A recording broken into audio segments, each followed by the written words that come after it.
वक्तव्य सुद्धा केलंय। मोदी आपल्याला दुश्मन मानत असतील पण आपण त्यांना काही दुश्मन समजत नाही असं उद्धव ठाकरे म्हणाले। पण मोदी शिवसेना तोडत आहेत असा आरोपही उद्धव ठाकरेंनी केलाय। ठाकरेंच्या या आरोपामुळे शिवसेना नेमकी कोणी संपवली यावरून पुन्हा एकदा नव्या वादाला तोंड फुटलंय। ठाकरेंना उत्तर देण्यासाठी भाजपचे नेते सुधीर मुनगंटीवार हे पुढे सरसावले।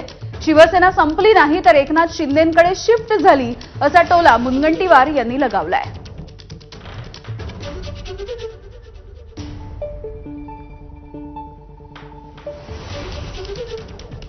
पंतप्रधान मोदी सुद्धा माझे काही दुश्मन नाही, ते मला मानत असतील, मी त्यांना दुश्मन मानत नाही। राजकारण आहे, पण ज्या पद्धतीने ते शिवसेना खतम करायला निघाले हे राजकारण सहन कोणी करू शकत नाही।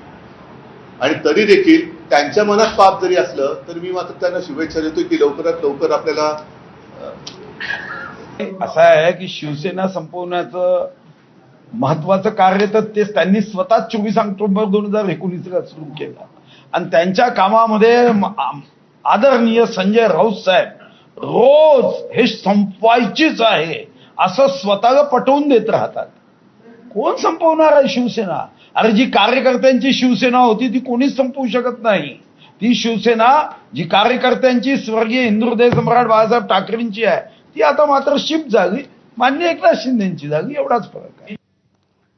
तर दुसरीकडे मोदी हे लोकनेते नाहीत तर भाजपच्या आयटी सेलनं फुगवलेला फुगा आहेत असा हल्लाबोल ठाकरेंच्या शिवसेनेचे खासदार संजय राऊत यांनी केलाय आणि त्यांना भाजपचे माध्यम प्रमुख नवनाथ बन यांनी उत्तर दिलंय। मोदी हे काय लोकांच्या मतावर निवडून झालेले पंतप्रधान नाहीये। मोदी हे लोकनेते नाही, मोदी हे भारतीय जनता पक्षाच्या आयटी सेलनं फुगवलेला फुगा आहे। अनेक त्यांचे नेते भाजपचे, त्याच्यामुळे मोदींनी कोणती घोषणा केली, मोदींनी घोषणा केली पाकिस्तान ताब्यात घेतली का?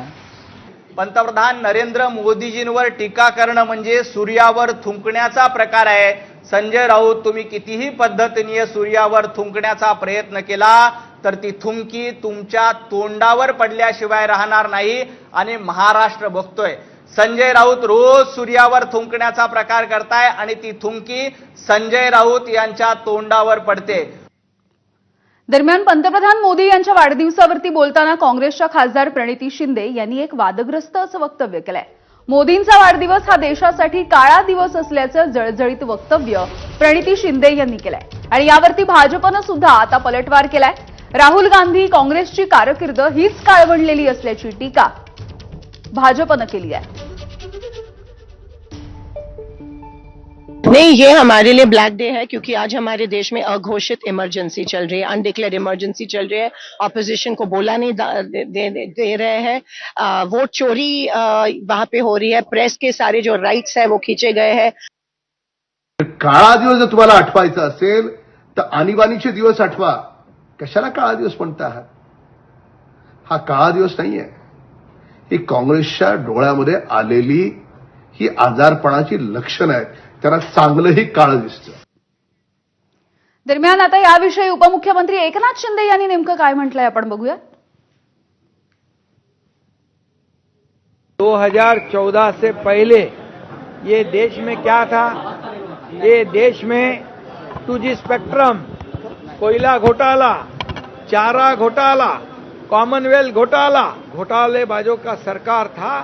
उसको पलटने का काम आदरणीय प्रधानमंत्री मोदी जी ने किया है। मैं ये कहूंगा 2014 के पहले का काल देखिए, वो पूरे काले दिन थे। 2014 के बाद हम देखते 11 साल में ये परिवर्तन के दिन है। विकसित भारत 2047 का नारा उन्होंने दिया है, इसलिए तो कांग्रेस लोगों के पेट में दर्द हो रहा है।